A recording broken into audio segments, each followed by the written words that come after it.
নমস্কার বন্ধুরা, প্রবাসী পাকশালা নাইপেস্টা চ্যানেলে সবাইকে স্বাগত। আজকে শেয়ার করছি স্যালাডের রেসিপি, তাও আবার পনিরের। হেলদি অ্যান্ড টেস্টি পনির স্যালাডের রেসিপিটা দেখে নিন। সম্পূর্ণ রেসিপিটা দেখবেন, আর রেসিপি ভালো লেগে থাকলে চ্যানেলটা অবশ্যই সাবস্ক্রাইব করে দেবেন। পাশে থাকা বেল আইকনটি প্রেস করবেন। পনির স্যালাড বানানোর জন্য নিয়ে নিয়েছি পনির। আমি পনিরটা বেশ বড় বড় সাইজে কেটে নিয়েছি। দিয়ে দিলাম পরিমাণ মতো লবণ, পরিমাণ মতো অরিগানো আর 1/4 টিস্পুন চিলি ফ্লেক্স। একসঙ্গে এরকম করে ভালো করে মাখিয়ে নেব।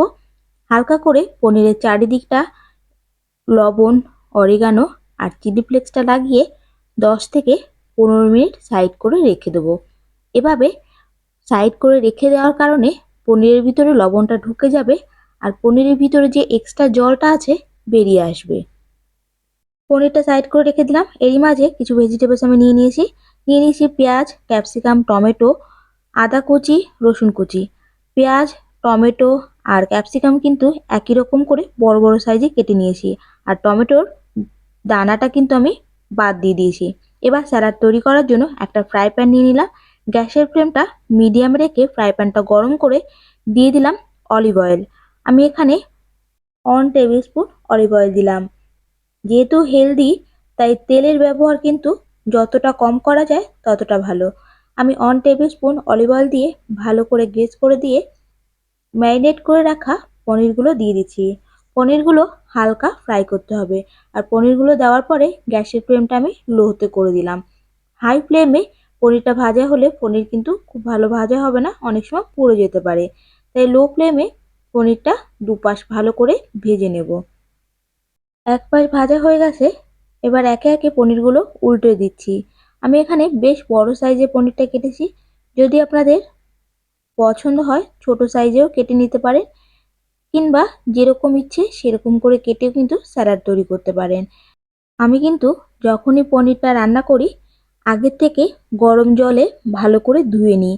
এরকম করে গরম জলে ধুলে অনেক সময় দেখা যায় পনির খেলে অনেকের গ্যাস বা অ্যাসিডিটির সমস্যা হয়, আর এরকম করে ধুয়ে নিলে গ্যাস বা অ্যাসিডিটির সমস্যা থাকবে না।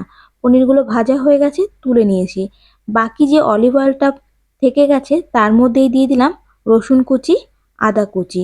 আরও সামান্য একটু অলিভ অয়েল আমি অ্যাড করে দিলাম। 1 মিনিট মতো নাড়াচাড়া করে এবার এর মধ্যে দিয়ে দিচ্ছি পেঁয়াজ আর ক্যাপসিকাম।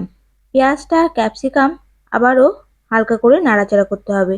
এরকম অবস্থায় গ্যাসের ফ্লেমটা আমি মিডিয়ামে করে দিচ্ছি।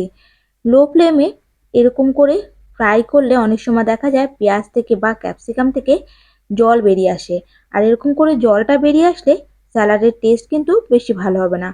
ভালো করে ভেজে নিয়েছি। এবার এর মধ্যে টমেটোটা দিয়ে দিচ্ছি। টমেটোটা দেওয়ার পরে কিন্তু খুব বেশি ভাজার প্রয়োজন নেই।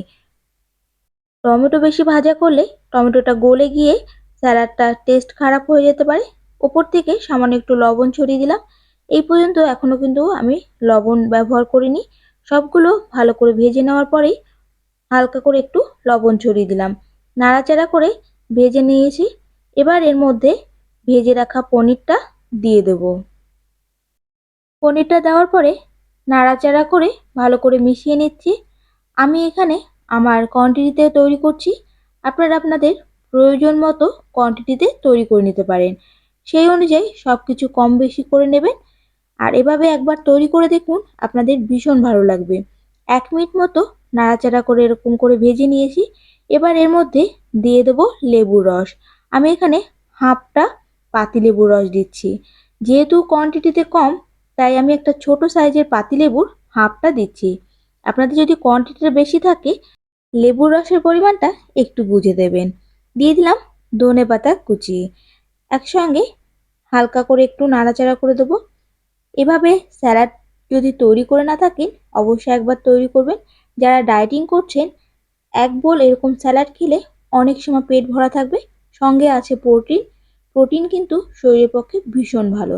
কেমন লাগলো রেসিপি জানাবেন। রেসিপি ভালো লেগে থাকলে ভিডিওটিতে একটি লাইক করবেন, পাশে থাকা বেল আইকনটি প্রেস করবেন। পরবর্তীতে নতুন কোনো রান্নার নোটিফিকেশন সবার আগে আপনাদের কাছে পৌঁছে যাবে। সবাই ভালো থাকবেন, সুস্থ থাকবেন। দেখা হচ্ছে নতুন একটা রেসিপিতে, নতুন একটা ভিডিওর সঙ্গে।